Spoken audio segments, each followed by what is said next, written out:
I found that nothing in life is worthwhile unless you take risks. Nothing. Nelson Mandela said, "There is no passion to be found playing small and settling for a life that's less than the one you're capable of living." Now, I'm sure in your experiences in school and applying to college and picking your major and deciding what you want to do with life, I'm sure people have told you to make sure you have something to fall back on. Make sure you got something to fall back on, honey. But I never understood that concept, having something to fall back on. If I'm going to fall, I don't want to fall back on anything except my faith. I want to fall forward. I figure at least this way I'll see what I'm going to hit. Fall forward. This is what I mean. Reggie Jackson struck out 2,600 times in his career, the most in the history of baseball. But you don't hear about the strikeouts. People remember the home runs. Fall forward. Thomas Edison conducted 1,000 failed experiments. Did you know that? I didn't know that. Because the 1,001st was the light bulb. Fall forward. Every failed experiment is one step closer to success. You've got to take risks, and I'm sure you've probably heard that before, but I want to talk to you about why that's so important. I got 3 reasons, and you can pick up your iPhones. First, you will fail at some point in your life. Accept it. You will lose. You will embarrass yourself. You will suck at something. There's no doubt about it. And I know that's probably not a traditional message for a graduation ceremony, but hey, I'm telling you, embrace it, because it's inevitable. And I should know. In the acting business, you fail all the time. Early on in my career, I auditioned for a part in a Broadway musical. Perfect role for me, I thought, except for the fact that I can't sing. I didn't get the job. But here's the thing. I didn't quit. I didn't fall back. I walked out of there to prepare for the next audition, and the next audition, and the next audition. I prayed. I prayed, and I prayed. But I continued to fail, and fail, and fail. But it didn't matter, because you know what? There's an old saying, you hang around the barbershop long enough, sooner or later you're gonna get a haircut. So you will catch a break, and I did catch a break. Last year, I did a play called Fences on Broadway. So someone talked about it. Won the Tony Award. And I didn't have to sing, by the way. But here's the kicker. It was at the Court Theater. It was at the same theater that I failed that first audition 30 years prior.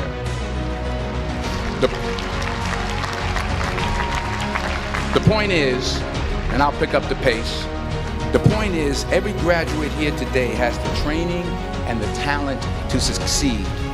But do you have the guts to fail? Here's my second point about failure. If you don't fail, you're not even trying. I'll say it again. If you don't fail, you're not even trying. My wife told me this great expression. To get something you never had, you have to do something you never did. Les Brown's a motivational speaker. He made an analogy about this. He says, imagine you're on your deathbed, and standing around your deathbed are the ghosts representing your unfulfilled potential. The ghost of the ideas you never acted on. The ghost of the talents you didn't use. And they're standing around your bed, angry, disappointed, and upset. They say, we came to you because you could have brought us to life, they say. And now we have to go to the grave together. So I ask you today, how many ghosts are going to be around your bed when your time comes? You've invested a lot in your education, and people have invested in you. And let me tell you, the world needs your talents, man, does it ever. I just got back from Africa like 2 days ago, so if I'm rambling on, it's because I'm jet lagged. I just got back from South Africa. It's a beautiful country, but there are places there with terrible poverty that need help. And Africa is just the tip of the iceberg. The Middle East needs your help. Japan needs your help.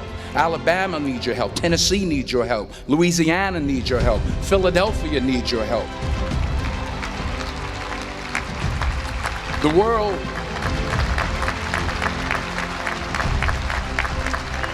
The world needs a lot, and we need it from you.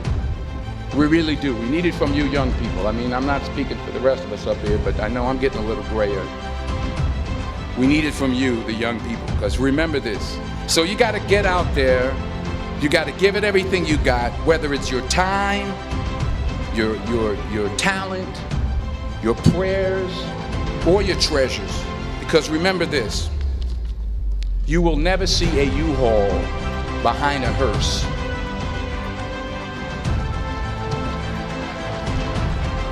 I'll say it again. You will never see a U-Haul behind a hearse. You can't take it with you. The Egyptians tried it, and all they got was robbed.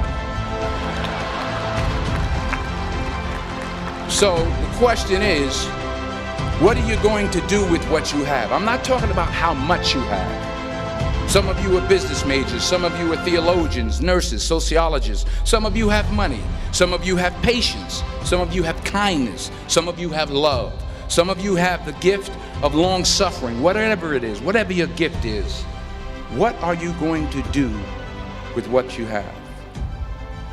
All right, now here's my last point about failure. Sometimes it's the best way to figure out where you're going. Your life will never be a straight path. I began at Fordham University as a pre-med student. I took a course called cardiac morphogenesis. I still can't say it. Cardiac morphogenesis. I couldn't read it. I couldn't say it. I sure couldn't pass it. So then I decided to go into pre-law, then journalism.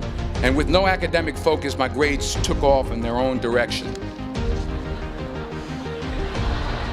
Yeah, down. I was a 1.8 GPA one semester, and the university very politely suggested that it might be better to take some time off. I was 20 years old. I was at my lowest point. And then one day, and I remember the exact day, March 27th, 1975, I was helping my mother in her beauty shop. My mother owned a beauty shop up in Mount Vernon. And there was this older woman who was considered one of the elders in the town. And I didn't know her personally, but I was looking in the mirror, and every time I looked at the mirror, I could see her behind me, and she was staring at me. She just kept looking at me. Every time I looked at her, she kept giving me these strange looks. So she finally took the dryer off her head and she said something I'll never forget. First of all, she said, "Somebody give me a piece of paper, give me a piece of paper."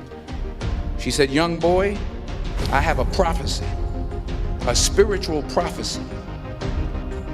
She said, "You are going to travel the world and speak to millions of people." Now mind you, I'm 20 years old, I'm flunked out of school. In fact, like a wise ass, I'm thinking to myself, maybe she's got something in that crystal ball about me getting back into school next fall.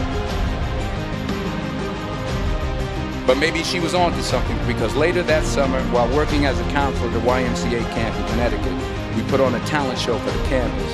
And after the show, another counselor came up to me and asked, "Have you ever thought about acting? You're good at that." So when I got back to Fordham that fall, I got in, I changed my major once again for the last time.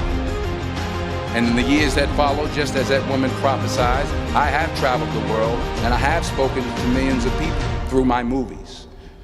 Millions who up till this day couldn't see me, who up till this day I couldn't see while I was talking to them, and they couldn't see me. They could only see the movie. They couldn't see the real me. But I see you today, and I'm encouraged by what I see.